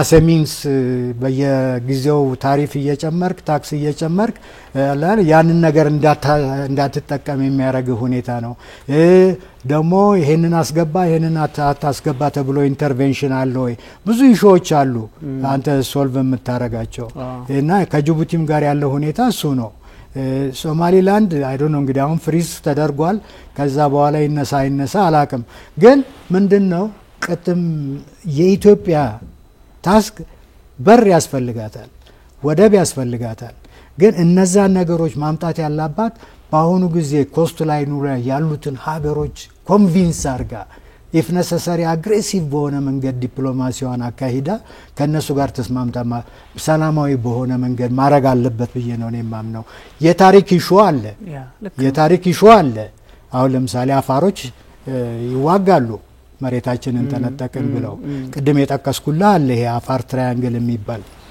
ምጽዋንንም አሰብንም የሚያጠቃልል እና የነሱን ራይታቸው አይደለም ብዬ እኔ አሁን እዚህ ክርክር ውስጥ ልገባ አልፈልግም ግን ፖይንቱ ምንድነው ኢትዮጵያ አግሬሲቭሊ ይሄ ነገር በጣም አስፈላጊ እንደ 8 ቅድም እኮ ያልካቸው አለ አሁን ወደ 10 ምናምን ደርሰዋል ጅቡቲ ውስጥ ሚሊተሪ ቤዝ ያላቸው ፈረንሳይ ጣሊያን ኢታሊ ጀርመኒ አሜሪካ ማን ይቀራል እና ያ ሁኔታ ባለበት ጊዜ በተለይ የኛ ቃ 95% በላው በጅቡቲ በኩል ስለሚገባ እና ይሄ ቤዝ በሙሉ ደግሞ እዛ እስካለ ድረስ ፍራጂሊቲ ያመጣል አይደለም የኛን ሁኔታ በጣም vulnerable ያደርገዋል እና ያ ደግሞ ሊቀጥል አይችልም እና ያም መፍትሄ መገኘት አለበት ለሱ እና ሌላው ደግሞ ምንድነው በጣም እንትን ይሄ ኔታችንን ባህሩ ላይ ስንጥል ሰፋ አርገን መጣል ያለብን ይመስለኛል ከሱዳን አንስቶ እስከ ታንዛኒያ ድረስ መጣል ይኖርብናል። ምን ወደፊት መርከብን የሚያስንቅ አውሮፕላን ሊሰራ ይችላል አይደለም እቃ ለማጓጓዝ ምናምን እና ምንድነው እንትናችን ስናስብ ይሄን ነገር ኢትዮጵያ እድገቷ አሳች እንደው ለተወሰኑ ቦታ ሳይሆን እድገቷ እጅግ በጣም ትልቅ ሆኖ እስከ ታንዛኒያ ካስፈልገም እስከ ሳውዝ አፍሪካ የምትሄድበትም ሁኔታ ሊመጣ ይችላል። እንደዛ አርገን ፕሮጀክት ማድረግ ያለብን ይመስለኛልና በተቻለ መጠን ግን ጦርነት ውስጥ አለመግባት። ጦርነት ይጎትታል 10 አመት 20 አመት ወደ ኋላ ይጎትታል እና የውስጥ ደግሞ የቤት ውስጥ ግጭቶችን መፍታት መቻል እና እነዚህ የዞሩ ኢኖሰንት ሰዎችን እንትን የሚሉ የሚያገሉ የሚጠፉ በሃይማኖት ምክንያት በመናም ምክንያት አልቲሜትሊ መሬቱን ለመንጠቅ ነው። ሌላ ምንም ሊሆን አይችልም እና እነዛም ሁኔታዎች መስተካከል እንዳለባቸው ያ ሶሉሽን የግድ ያስፈልጋል። ምክንያቱም ስቴቱ የሚኮናተረው ከመላ ኢትዮጵያ ጋር ነው እንጂ ከተወሰነ ሰው ጋር ብቻ አይደለም። ከዚህ ኤትኒክ ግሩፕ ወይ ከዛ ኤትኒክ ግሩፕ ጋር ብቻ አይደለም፣ ከሁሉም ጋር ነው። ደግሞ ህዝብ የሚፈልገው ሰላም ነው እና ያንን ሰላም ጋራንቲ ማድረግ አለበት። ሪሲፕሮካል የሆነ ሪሌሽንሺፕ ስታብሊሽድ የሚሆን ካስፈለገ እውነት ነው። አሁን ብዙ ጊዜ ሲነሳ የሬድ ሲ ባህር የምናገኝባቸው መንገዶች የኢትዮጵያ መንግስትም እንደ ህዝብም ያለው አቋም ኦፍ ኮርስ ብዙ አማራጮችን ማምጣት አይደለ በየቦታው በየቀጠናው በጅቡቲም በሱዳንም እርሱ እንዳሉት በተለያዩ አካባቢዎች የራስን መንገድና አማራጭ አጋጣሚዎችን የመፍጠር ነው። ግን ከዚህ በፊት ጠቅላይ ሚኒስትሩ ሲያነሱት የሰማሁት አንድ አሳዛኝ እንትን ነበረ። ኤርትራ ውስጥ ማፋሮች አሉ፣ ሶማሊያ ውስጥ ማፋሮች አሉ፣ ጅቡቲ ውስጥ አሉ፣ በተለያዩ በጎረቤት በሚባሉት በኬንያ በጎረቤት ሁሉ አፋሮች አሉ። ግን እንዳለመታደል ሆኖ የኢትዮጵያ አፋሮች ብቻ ናቸው የባህር በር የሌላቸው። ትልቁን ቁጥር ይዘን ኦፍ ኮርስ ብዙ ነገር ይዘን እንደዚህ ሆኖኛ ነው እና ይሄ ሁሉ ከበባ ውስጥ የማስገባት ሂደት የግብጽ ፖለቲከኞችም ነው አንዳንድ ኦፍ ኮርስ ከዚህ በፊት የነበሩ የራሳችን መሪዎችም የራሳችን ልጆችም የፈጠሩብን ጫናም ነውና እነዚህን ሁሉ ግምት ውስጥ ማስገባት እጅግ አስቸጋሪ ሁኔታ ነው። እርሱ በጣም እንዳነሱት ክሪቲካሉ ነገር አንድ ሀገር በተለይም ትልቅ ነኝ ብሎ በጣም ኢኮኖሚውንም ሁሉንም የገነባ የሚሄድ ሀገር የሚያስገባውና የሚያስወጣውን የሆነ ሀገር ቼክ እያደረገ የሚልከው ከሆነ ያ ሀገር ሉዓላዊ ነው ወይም ደግሞ ራሱን አስከብሮ ቀጥሏል ማለት አይደለም። ምን እንደምናስገባ ይታያል፣ ምን እንደምናደርግ። ስለዚህ ፖሊሲያችን በዛ ሀገር ፍተሻ ራሱ የተቃኘ ሊሆን ይችላልና እጅግ አስቸጋሪ ነው። እነዚህ ሂደቶች አሁን አንድ ጥናት ያየው ነበር ከ10 አመታት በፊት ይወጣ ነው። ኢትዮጵያ በዚህኛው የኢኮኖሚ እድገቷ የምትቀጥል ከሆነ የሚያስፈልጋት 7 ወደብ ነው። not only የሆነች በ60 ኪሎ ሜትር ውስጥ አልፎ መሄድ እርሱ እንዳነሱት ሰፋ አድርጎ ማሰብ ይጠይቃል። ምክንያቱም ዓለምም አሁን ያለችበት ግንዛቤ እና ፕሬዚዳንት ዶናልድ ትራምፕ እኮ ፓናማ ካልሄድን ይላሉ፣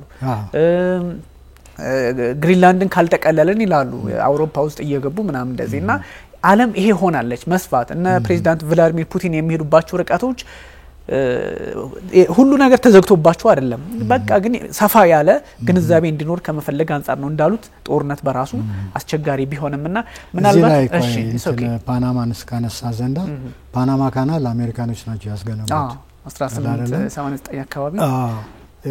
ብዙ ጃሜካን ጥቁሮች ናቸው ከካሪቢያን ሄዱ የገነቡት። ኤኒዌይ ፖይንቴ ምንድነው አንተ እንዳልከው የአሜሪካ ትልቅ ግዙፍ ኢኮኖሚ አትላንቲክንም ፓሲፊክ ኦሽንንም የሁለቱ ደግሞ በተሳብ እነሱን ደግሞ የሚያገናኝ እንግዲህ የፓናማ ካናል አገናኝ ነው እና አሜሪካን ሀገሯን እንኳን በምትወስድበት ጊዜ ኦልሞስት እኮ አንድ 20 ማይልስ ሄደህ ሌላ ወደብ በወደብ ነው የተከበበችው አይደለም። እና ጥሩ ነጥብ ነው ያመጣው።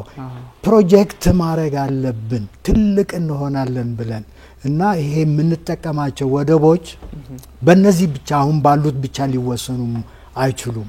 እና እንደዛ አርገን ካየንና እና ደግሞ ይሄ አንደኛ የኮመርሻል ፖርት የንግድ ፖርት፣ ሁለተኛ ናቫል ቤዝ ነው እንግዲህ እየፈለግን ያለ። ምናልባት እኮ ምን ይታወቃል ኬንያ ቱሞሮኛ ልትጋብዘን ትችላለች አብረን ፓን አፍሪካን ናቫል እንትን ሚሊተሪ እናቋቋም ልትል ትችላለች። ታንዛኒያ ልትል ትችላለች እና ሳውዝ አፍሪካ ልትል ትችላለች።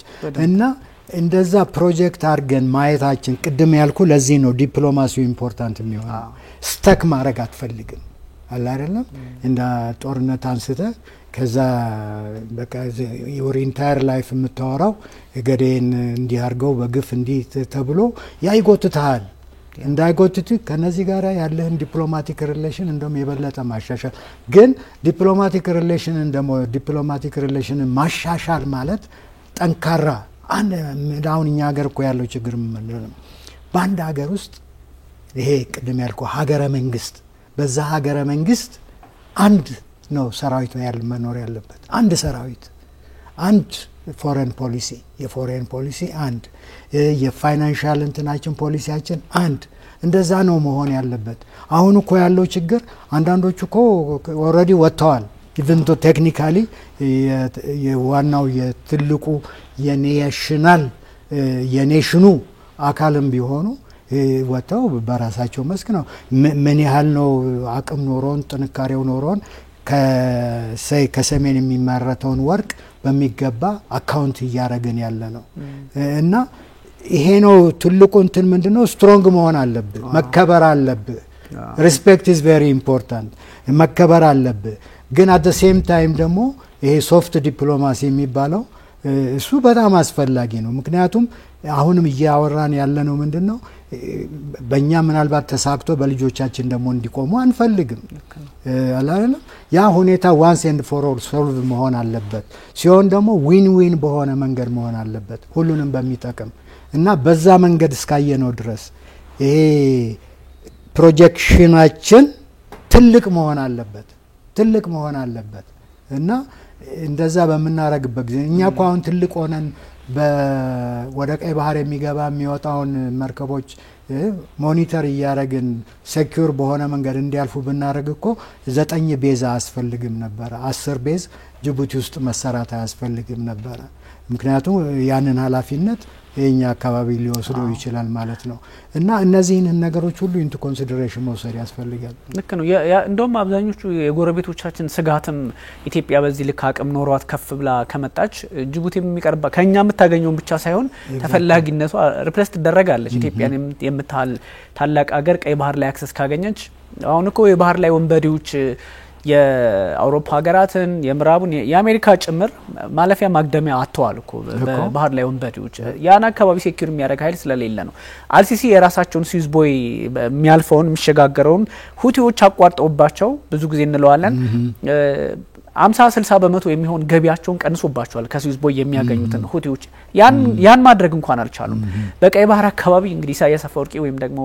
የኤርትራ መንግስት ሚንቀሳቀሰውና ኃይል የመቆጣጠር አብረው እንደውም ሊደግፉ ይችላሉ እና ያን ሁሉ ስንመለከት ኃላፊነት ያለው አቅም ያለው ታሪክ ያለው እንግዲህ ኢትዮጵያ ቀይ ባህርን በተወሰነ መጠን ካገኘች እዛ አካባቢ ተጠቃሚዋ እሷ ብቻ አይደለች ጎረቤቶቻችን ሜቢ እንደ ኤርትራ ያሉት ይሄ እርሶ እንደሚሉት ዊን በሆነ ወይም ደግሞ ሁለቱን ማሸናፊ በሆነ መንገድ የመሄድ ፍላጎት የላቸውም ሜቢ ሪፎርሚስት የሆነ ጄነሬሽን ይመጣላታል ብለን እናስባለን ቀደም እንዳነሷቸው ቦትስዋና እና ናሚቢያ በጣም በሚገርም ሁኔታ ሁሉም እያደጉ ነው ሁሉም እየሰሩ ነው እኛ ግን እነሱም አስመራም ዳሃ ሆና ተቀጥል አዲስ አበባ unfortunately is good እሷም ዳቱን እኔም ዳቱን ነው የኤርትራ ፖለቲከኞችና ይሄኛውን ሪፎርሚስት የሆነ እንደው ጄነሬሽን ይመጣላታል ብለን ተስፋ እናደርጋለን ኢሳያስ አፈወርቂም he is 79 እንደሚያውቁት ተፈጥሮም አለ ምንም አለ ስራ ላይ መግባት የለም of course ተፈጥሮም አለ ያው እድሜያቸው እየሄደ ነውና አንዳንዴ ለምን ይቆሙስ በዚህ ልክ ቆሙ እዛው ላይ ስታክ አረጉ ከ35 አመታት በፊት የኛ መሪዎች እንኳን እኮ ያኔ ነበሩ ያኔ ስተት ይሰሩ አሁን እኮ ይጸጸታሉ ሚስት ግንዛቤ ያስፈልግም ወይ ኤርትራ ላይ ቀደም ባነሷቸው አውሮፓ ሜዳ ያስፈልግም የአፍሪካ ሀገራት ያላቸው ዊን ሚሊተሪ ጁንታ ተብሎ የሚታሰቡት እንኳን እነ ማሊ እነ ቡርኪና ፋሶና ማናት ኒጀር እነሱ እንኳን ሞሮኮ ድል ሰጣቸዋለች አብረው ሊሰሩ እንደዚህ አይነት ቀጠናዊ ኢንቴግሬሽን እየተፈጠረ ባለበት ዓለምና አፍሪካ ውስጥ ለየት ባለ መንገድ አፍሪካ ቀንድ ላይ ኢትዮጵያን ከበባ ውስጥ ማስገባት እንዴት ይታያል የሚለው እንደው ያነሱልኝ ያ እምልህ አሁን ለምሳሌ የእንትንን ኬዝ በምንወስድበት ጊዜ የናይጄሪያ ማሊና የቡርኪና ፋሶ እርግጥ የሚሰሩትን ስራ በመናይበት ጊዜ ህዝብ ተኮር የሆነ ስራ እየሰሩ ናቸው ግን እውነቱ ሁሉ ጊዜ መነገር አለበት መታወቅ አለበት። እውነቱ ምንድነው እነዚህ የወታደሮች ናቸው በመንግስት ፍንቀላ ነው ስልጣን የያዙት እና ያ አፕሮች ደግሞ ኢቭን ዶ ምንድነው በምንድነው የሚባለው ጥሩ ዲክታተር እና መጥፎ ዲክታተር የሚባል ነገር አለ እና ያን ነገ ተቀይሮ ያከማቹትን ወርቅ ሊቸበችቡት ይችላሉ። ጥሩ አቅጣጫ ላይ ነው ያለ ነው። አሁን ለምሳሌ ህዳሴ ግድብ ግሬት አቺቭመንት ያንን ግድቡ መጨረሱ ብቻ ሳይሆን በህዝቡ ስቴት ኦፍ ማይንድ ሜንታሊቲ አለ አይደለም። እኛ በረሃብ ነው የታወቅነው፣ ከውጭ እርዳታ ምግብ ምናምን በመምጣት ነው የታወቅነው። ይሄ ከአፍሪካ አንደኛ የሆነ ግድብ ሰሩ ሲባል ፓራዳይም ቼንጅ ይኖራል። በቃ ስለኛ ህዝቡ የሚያስበውን ወይም ደግሞ እኛ ስንናገር ሊያዳምጠን ይችላል ማለት ነው። እና እነዛን ሁኔታዎች ነው ማሰብ ያለብን። ዩኒቨርሳል ነው የሰው ፍላጎት እኮ ዩኒቨርሳል ዘሴም ነው፣ አንድ ነው፣ ሁሉ ቦታ አንድ ነው። እና እኛ እንደዛ ሁኔታዎች እንግዲህ አሁን ግድብ ላይ ተኮረን ያየነውበትም ምክንያት ምንድነው የዛ ህዝብ እድገት ሜቢ አሁን ትችል ይሆናል እንደምንም የፍራንክ ሰብስበ $2 ቢሊዮን ለጅቡቲ ልትሰጥ ይችላል። ያ ነገር ላይ መጣ ይችላል ምክንያቱም እየቀነሰ ነው የሚሄደው ግድብ ከለንተ ፖርት ሳይኖር ሲቀር። ያ ፖርት ግን ኖሮ ያን ፖርት ደግሞ ሴኩር ካረከውና እድገቱ አለ አይደለም ጂኦሜትሪክ በሆነ መንገድ አርቲሜቲክ ሳይሆን ጂኦሜትሪክ በሆነ መንገድ እያደገ በሚሄድበት ጊዜ ለአካባቢው ሰላም ማያመጣበት ምንም ምክንያት የለም። ምክንያቱም ከሰላሙ የሚመነጨው ጥቅም ሁሉም ሊገነዘበው የሚችልበት ደረጃ ላይ ስለሚደርስ እና በዛ መንፈስ ነው እኔ የማስበው አትሊስት በዛ መንፈስ ነው። እና ቅድም እንዳልከው ቁጭት is very important እንደጀመርከው ቁጭት አለ። ምክንያቱም እቃ መሸጥና መለወጥ እኮ ብቻ ሳይሆን ሰዎች ተጎርተዋል በእኛ አይነት አስተሳሰብ ያላቸው አስተሳሰብ not because he's black and I'm black ሶሊዳሪቲ አይደለም ያስተሳሰብ ስምምነት ስላለ ያንን አስተሳሰብ አጋር እንዳይወጋብኝ ብሎ እኮ ነው አጼ ካሌብ ጦር የላከው። in the process ደግሞ አስተባብሯል ህዝቡን በቋንቋ ሳይለይ በሃይማኖት ሳይለይ አንድ ላይ አርጎ አስተባብሮ ነው ወደዛ ቦታ ላይ ሊሄድ የቻለውና ድል ሊጎናጸፈው የቻለው። እና እነዚህን ሁኔታዎች ነው እንግዲህ ማስተካከል ያለብን። አሁን ስናየው ይሄ ኢሹን ስናየው ማየት ያለብን ወገን ይሄ እንትን መሆን የለበትም ዜሮ ሰም ጌም መሆን የለበትም አለ አይደለም። ልክ ለጦርነት ተዘጋጅተህ አሸናፊ ተሸናፊ የሚኖርበት ሁኔታ አይደለም። ይሄ ወደብ ለኛም ይጠቅመናል ምናልባት ወደፊት ሲስፋፋ በገዛ አካባቢ ላሉትም ለሁሉም ሊጠቅም የሚችልበት አንተም ደግሞ ፍላጎት እነሱንም አስተባብረ ሁሉንም አስተባብረ ማደግ እንደምትፈልግ እና በዛ መልክ አለ አይደለም እንጂ ይሄ ሆስታይል በሆነ መንገድ አፕሮች ካረግነው ላይሳካም ይችላል። በዛ ላይ ሪሶርሳችንን ኮንሱም ያደርጋል in a negative way አሉታዊ በሆነ መንገድ። እና እነዚህ ነገሮች በጣም ዋናው ለዚህ ታሪክን መገንዘብ ነው። ያው ዛሬ አትሊስት የሞከርነው እሱ ነው ይመስለኛል። ያው ዲፕሎማሲ through strength የሚባለው አይነት ግምት ውስጥ እንዲገባ ነው። በመጨረሻ ነው አሁን ያ በጣም ነው ማመሰግነው። ጥሩ ሐሳብ ነው ያነሳ ነው። በጣም የተፍታቱ ሐሳቦች ነው የነገሩን። እጅግ አመሰግናለሁ ፕሮፌሰር። ታንክ ዩ። ኦልራይት ውድ ተመልካቾቻችን ተከታተሉት የነበረው ኢንቪሲ ዓለም አቀፍና የተለያዩ ሐሳቦችን በተለይም በቀይ ባህር ስትራቴጂ ጉዳይና የኢትዮጵያ ፍላጎት እንደዚሁም የዓለም ፖለቲካን የተመለከቱ ጉዳዮችን በጥልቀት ዳሰናቸዋል። ፕሮፌሰር አየለ በክሪ እንዲሁም ቢኒያም ካሴ አብራችሁ ቆይታ አድርገናል። መልካም ጊዜ ይሁንላችሁ።